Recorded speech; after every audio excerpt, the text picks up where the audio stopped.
Hello student, আজকের ক্লাসে আলোচনা করব তোমাদের সেকেন্ড সাবমিটিভের 11 নম্বর স্কুলের কোশ্চেনগুলো নিয়ে। পেজ নম্বর 196।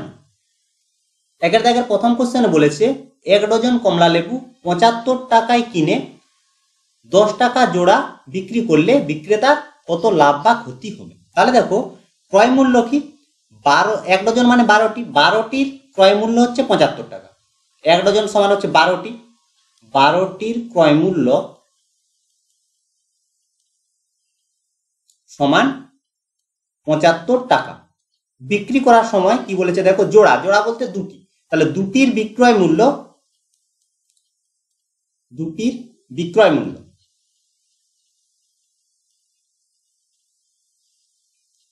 10 টাকা।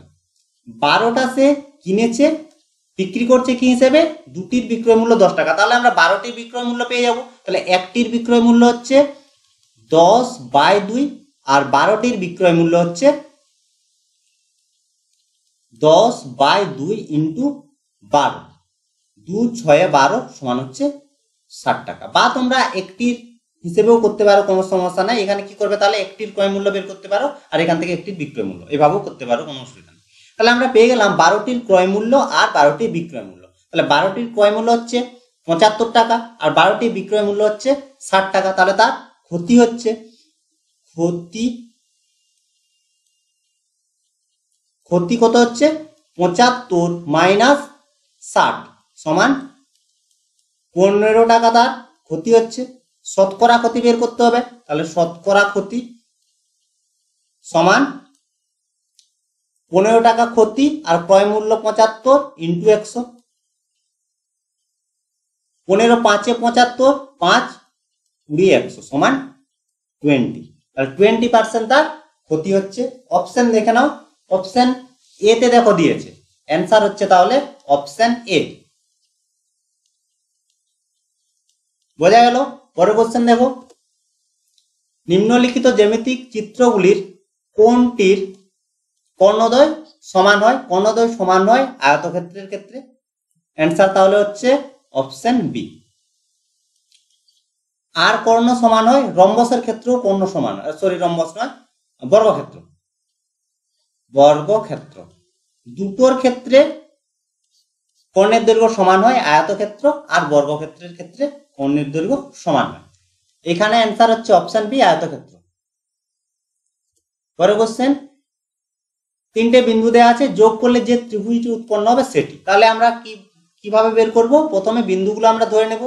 ধরি এ বিন্দু সমান -3 1, বি বিন্দু সমান হচ্ছে 1 -2 আর সি সমান হচ্ছে 1 4। এখন আমরা কি করব, দূরত্বগুলো বের করব, অর্থাৎ এবি বের করব, বিসি বের করব, সি বের করব। তাহলে এবি সমান √, বি আগে আছে তাহলে 1 আর মাইনাস মাইনাস প্লাস, তাহলে 1 + 3 এর হোল স্কয়ার প্লাস -2 আর এখানে 1, তাহলে -1 এর হোল স্কয়ার আর সমান √, 1 আর 3 যোগ করলে হচ্ছে 4, তাহলে 4 এর স্কয়ার প্লাস এখানে দেখো -2 -1, তাহলে 3 এর স্কয়ার হলো, 4 3 বলতে 5 এর স্কয়ার হবে। ঠিক আছে? বা তোমরা যদি ক্যালকুলেশন করতে পারো, 16 + 9 হচ্ছে 25, 25 5 এর স্কয়ার সমান পাচ্ছি 5। এই বিশ পেয়ে গেলাম। এরপর বের করব বিসি সমান তাহলে কত হবে, √, সি তাহলে 1 -1 এর হোল স্কয়ার প্লাস 4, এখানে মাইনাস মাইনাস প্লাস, তাহলে +2 এর হোল স্কয়ার সমান, এখানে 0 হয়ে যাচ্ছে, √, তাহলে পাচ্ছি কত, 4 2 6, তাহলে 6 এর স্কয়ার সমান হচ্ছে 6। বিসি সমান পেয়ে গেলাম। এরপর বের করব এসি বা সিএ। সিএ সমান √, -3 -1 এর হোল স্কয়ার প্লাস -4 -1 এর হোল স্কয়ার সমান √, -3 আর -1 4 একবার করে দিলাম, প্লাস 4 এর হোল স্কয়ার প্লাস -3 স্কয়ার সমান 16 + 9 সমান 25, তাহলে √25 সমান হচ্ছে 5। দেখো এখানে AB = CA, তাহলে ত্রিভুজটি হচ্ছে কি সমদ্বিবাহু ত্রিভুজ, দুটি বাহু সমান তাহলে সমদ্বিবাহু ত্রিভুজ। তারপরে আরেকটি অপশন দেখো দিয়েছে সমকোণী সমদ্বিবাহু। তাহলে সমকোণী প্রমাণ করার জন্য আমার কি লাগে, যে কোনো দুটি বাহুর, যে কোনো বলতে ছোট দুটি বাহুর দৈর্ঘ্যের বর্গের সমষ্টি যদি বড়টির সঙ্গে সমান হয়, অর্থাৎ লম্ব স্কয়ার প্লাস ভূমি স্কয়ার সমান যদি অতিভুজের স্কয়ার হয়, তাহলে সেটি হবে সমকোণী ত্রিভুজ। এখানে দেখো 5 5 এ 25, তাহলে 5 এর স্কয়ার 5 এর স্কয়ার তাহলে 25, আর এখানে দেখো 6 এর স্কয়ার যদি করি তাহলে 36, দুটো সমান নয়। তাহলে অ্যান্সার কি হচ্ছে, বিন্দু তিনটি যোগ করলে একটি সমদ্বিবাহু ত্রিভুজ। অ্যান্সার হচ্ছে অপশন বি। কিন্তু শেষেরটাও তোমরা চেক করে নেবে, লম্ব স্কয়ার প্লাস ভূমি স্কয়ার সমান অতিভুজ স্কয়ার হচ্ছে কিনা। যদি হয় তাহলে কিন্তু হবে সমকোণী সমদ্বিবাহু ত্রিভুজ। পরের কোশ্চেন দেখো, একটি সমবাহু ত্রিভুজের ক্ষেত্রফল দিয়েছে এ, পরিসীমা সমান এস, আর উচ্চতা সমান এইচ। বের করতে বলেছে 2a বাই এসএইচ এর মান বের করতে বলেছে। আমরা ধরে নিচ্ছি সমবাহু ত্রিভুজের বাহু সমান হচ্ছে এক্স হলো। তাহলে ক্ষেত্রফল সমান √3/4 ইন্টু বাহু স্কয়ার অর্থাৎ এক্স স্কয়ার। এস হচ্ছে পরিসীমা হচ্ছে তিনটে বাহুর সমষ্টি অর্থাৎ 3x, উচ্চতা সমান হচ্ছে √3/2 ইন্টু বাহু। বের করতে হবে 2a বাই এসএইচ এর মান। তাহলে সমান মানগুলো বসালে অ্যান্সার আমরা পেয়ে যাব। এ সমান √3/4 ইন্টু এক্স স্কয়ার, আর নিচে থাকছে কত √3/2। এটা হচ্ছে এইচ এর মানটা আগে বসাচ্ছি, তোমরা এস এর মানটাও বসাতে পারো, কোনো সমস্যা নাই। ইন্টু এক্স, এস এর মানটাই তোমরা আগে বসাবে, ঠিক আছে। তাহলে কি হবে 3x ইন্টু √3/2 ইন্টু এক্স। এখন দেখো কি কি কাটছে, √3 কাটছে, এখানে এক্স এখানে এক্স, তাহলে এক্স স্কয়ার কাটছে। আর দেখো 2 2 4, 2 2 4, এই 2 আর এই 2 কাটছে, পড়ে থাকছে তাহলে 1 এর 3। এটাই হচ্ছে অ্যান্সার। বোঝা গেল? অপশন দেখে নাও, অপশন বি তে দেখো দিয়েছে, অ্যান্সার হচ্ছে অপশন বি। পরের কোশ্চেন, একটি অঙ্ক বই পরপর 20%, 10% ছাড়ে বিক্রি করা হলে সমতুল্য ছাড়। সমতুল্য ছাড়ে তোমাদের ডিরেক্ট ফর্মুলা আছে, তোমরা সেখান থেকেও করতে পারো, বা তোমরা পার্ট ভাবেও করতে পারো, কোনো সমস্যা নেই। সমতুল্য ছাড়ের ফর্মুলা কি হয়, যদি ছাড় এক্স আর ওয়াই দেয় তাহলে সমতুল্য ছাড়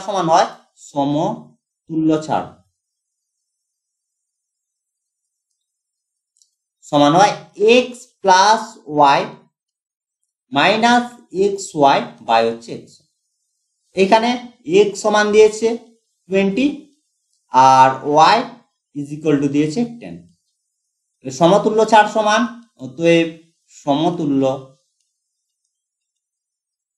ছাড় সমান কত হবে, X plus Y minus X into Y by হচ্ছে 100 0 কাটছে, 20 10 এ 30 মাইনাস 2 সমান হচ্ছে 28। এটাই হচ্ছে অ্যান্সার, ঠিক আছে। এরপর এভাবে তোমরা করতে পারো, বা তোমরা এক্স ধরো করতে পারো, বা তোমরা 100 ধরো করতে পারো। কি তাহলে লিখবে, ধরি বইটির দাম হচ্ছে 100 টাকা, বইটির দাম হচ্ছে 100 টাকা। এরপর হচ্ছে 20% ছাড় দিচ্ছে, 20% ছাড়, তখন বিক্রয় মূল্য কত হচ্ছে 80 টাকা। এই 80 টাকার পর আবার 10% ছাড় দিচ্ছে, তাহলে 10% ছাড়, তখন বিক্রয় মূল্য কত হবে, 80 হচ্ছে ছিল, তার 10% ছাড়ছে,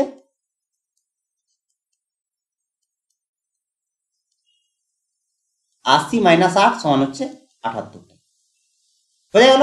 এটা হচ্ছে বিক্রয় মূল্য। দাম ছিল 100 টাকা, বিক্রি করেছে 78 টাকা, তাহলে ছাড় দিয়েছে, সমতুল্য ছাড় এটা। তাহলে ছাড় সমান হচ্ছে কত, 100 মাইনাস 78 সমান হচ্ছে 28 টাকা। এবারে 100 টাকায় ছাড় দিচ্ছে 28 টাকা, অতএব শতকরা ছাড় কত হবে, শতকরা ছাড় হচ্ছে 28%। এটাই হচ্ছে অ্যান্সার। বুঝা গেল? এভাবেও তোমরা করতে পারো 100 ধরে, বা তোমরা এবার ডাইরেক্ট ফর্মুলাতে করতে পারো, বা তোমরা x ধরেও করতে পারো, কোনো সমস্যা নেই। হয়ে গেল? পরের কোশ্চেন। পরের কোশ্চেন বলেছে এবিসিডি সামান্তরিকের ডি বিন্দু থেকে এবি বাহুর উপর ডি এবং বি বিন্দু থেকে এডি বাহুর উপর বিএফ লম্ব। মান দেওয়া আছে এবি সমান হচ্ছে 10 সেমি, এডি সমান 8 সেমি, ডি সমান 6 সেমি হলে বিএফ এর দৈর্ঘ্য কত? ছবি না আঁকলে ভালোভাবে বোঝা যাচ্ছে না। দেখো এ বি সি ডি একটি সামান্তরিক, ডি বিন্দু থেকে এবির উপর একটি লম্ব অঙ্কন করা হচ্ছে, সেটা হচ্ছে ডি লম্ব হয়েছে। আর বলেছে বি বিন্দু থেকে এডির উপর একটি লম্ব অঙ্কন করা হচ্ছে, সেটি হচ্ছে বিএফ।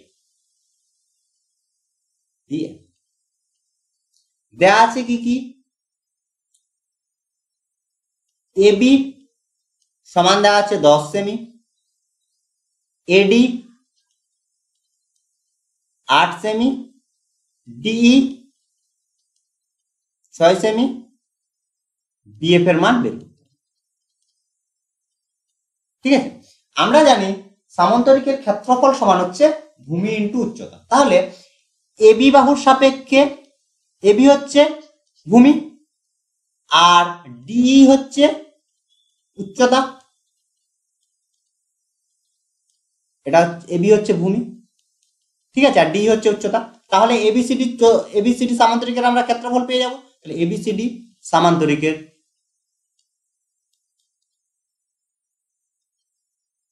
ক্ষেত্রফল সমান হচ্ছে ভূমি ইন্টু উচ্চতা। ভূমি বলতে এবি ইন্টু ডি সমান এবির মান 10, ডি সমান হচ্ছে 6। এটা হচ্ছে সামান্তরিকের ক্ষেত্র। আবার দেখো, আবার এডি হচ্ছে ভূমি আর বি এফ হচ্ছে উচ্চতা। অতএব এবিসিডি সামান্তরিকের ক্ষেত্রফল সমান ABCD সামান্তরিক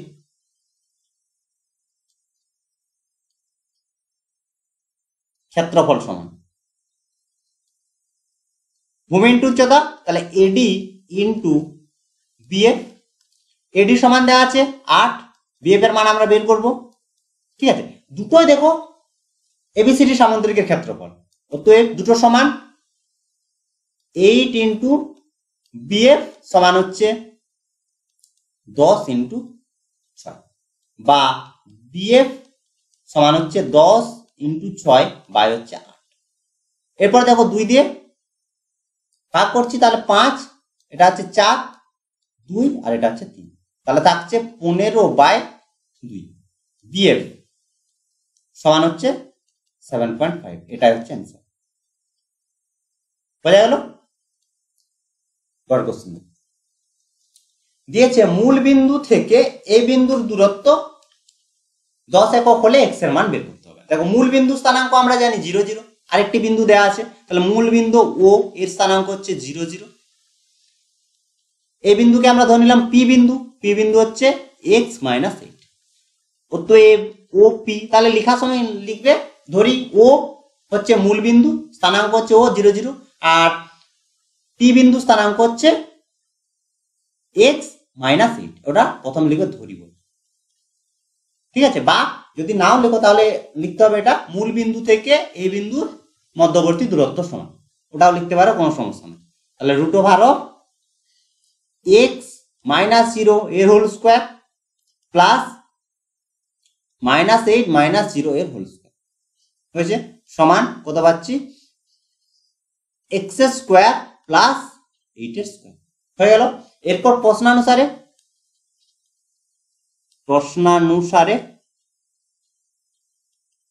OP is equal two দেওয়া আছে 10, বা ওপির মান বসাচ্ছি √x স্কোয়ার প্লাস 8 এর স্কোয়ার সমান হচ্ছে 10। উভয় পক্ষকে এখন বর্গ করছি, তাহলে x স্কোয়ার প্লাস 8 এর স্কোয়ার ইজ ইকুয়াল টু 10 এর স্কোয়ার 100, বা x square is equal two হচ্ছে 100 - 8 এর স্কোয়ার 64, বিয়োগ করলে থাকছে 36 বা x ইজ ইকুয়াল টু হচ্ছে প্লাস মাইনাস 6। অ্যান্সার হচ্ছে প্লাস মাইনাস 6। পরের কোশ্চেন, ব্রহ্মগুপ্তের সূত্রটি বিবৃত করো। ব্রহ্মগুপ্তের সূত্র হচ্ছে কোন চক্রীয় বর্গক্ষেত্রের ক্ষেত্রফল নির্ণয়ের জন্য ব্রহ্মগুপ্তের সূত্র ব্যবহার করা হয়। এই পদ্ধতিতে ক্ষেত্রফল নির্ণয়ের জন্য বাহুগুলির দরকার হয়। আর এরপর বলেছে চক্রীয় চতুর্ভুজ কি। চক্রীয় চতুর্ভুজ হচ্ছে একটি চতুর্ভুজ যা একটি বৃত্তের মধ্যে অবস্থিত এবং এর 4টি শীর্ষবিন্দু বৃত্তের উপর অবস্থিত। তাহলে দুটো জিনিস, তাহলে আমরা কি পাচ্ছি, ব্রহ্মগুপ্তের সূত্র থেকে আমরা চক্রীয় বর্গক্ষেত্রের ক্ষেত্রফল নির্ণয় করতে পারি। হয়েছে। এবার চক্রীয় বর্গক্ষেত্র কি, তাহলে চক্রীয় বর্গক্ষেত্র হচ্ছে যে বৃত্তের ভেতর একটি চতুর্ভুজ থাকবে যার শীর্ষবিন্দুগুলি বৃত্তের উপর অবস্থিত হবে, অর্থাৎ এরকম থাকবে।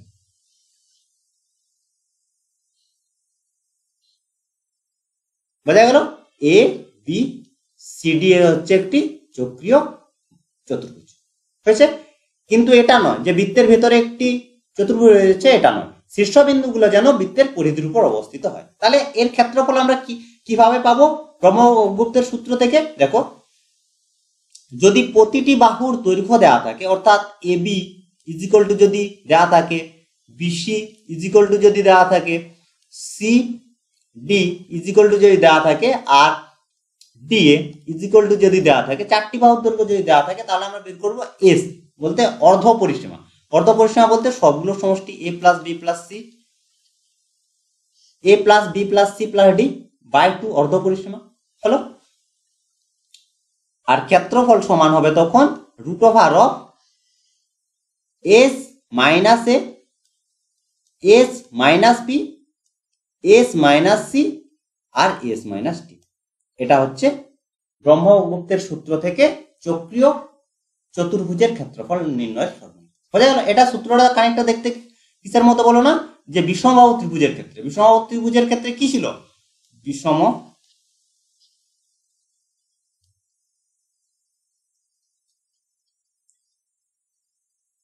ত্রিভুজ। ত্রিভুজের ক্ষেত্রে ছিল root over of S into S minus A into S minus B into S minus C এর মতো। ঠিক আছে, আশা করি বোঝা গেছে ব্রহ্মগুপ্তের সূত্র। তাহলে কি বললাম, ব্রহ্মগুপ্তের সূত্র থেকে আমরা চক্রীয় চতুর্ভুজের ক্ষেত্রফল পাবো যখন প্রতিটি বাহুর দৈর্ঘ্য দেওয়া থাকবে।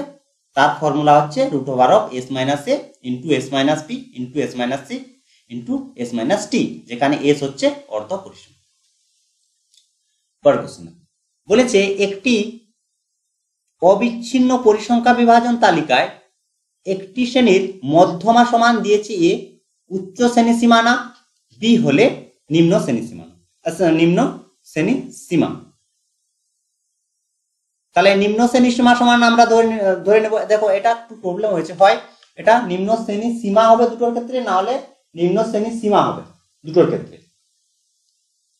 ঠিক আছে, দুটো আলাদা আলাদা হয় না।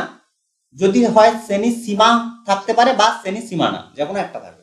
তাহলে আমরা ধরে নিচ্ছি নিম্ন শ্রেণী সীমা বা সীমানা এক্স ধরে নিলাম। মধ্যবিন্দু সমান কি, মধ্যবিন্দু বা মধ্যমান সমান হচ্ছে দুটোর যোগফল বাই 2, অর্থাৎ নিম্ন প্লাস উচ্চ বাই 2। তাহলে এক্স প্লাস বি বাই হচ্ছে 2।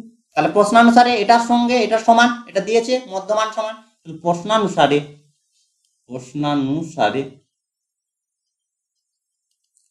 X plus B by 2 is equal to A, বা X plus B is equal to 2a, বা x ইজ ইকুয়াল টু হচ্ছে 2a মাইনাস বি।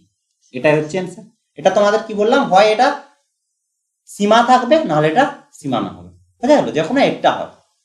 তো এই ছিল আজকের ক্লাস। আশা করি আজকের ক্লাসের সমস্ত কোশ্চেন তোমরা বুঝতে পেরেছো। যদি কোনো সমস্যা থাকে অবশ্যই কমেন্ট করে জানাবে বা হোয়াটসঅ্যাপ করতে পারো 7797151981 এই নাম্বার।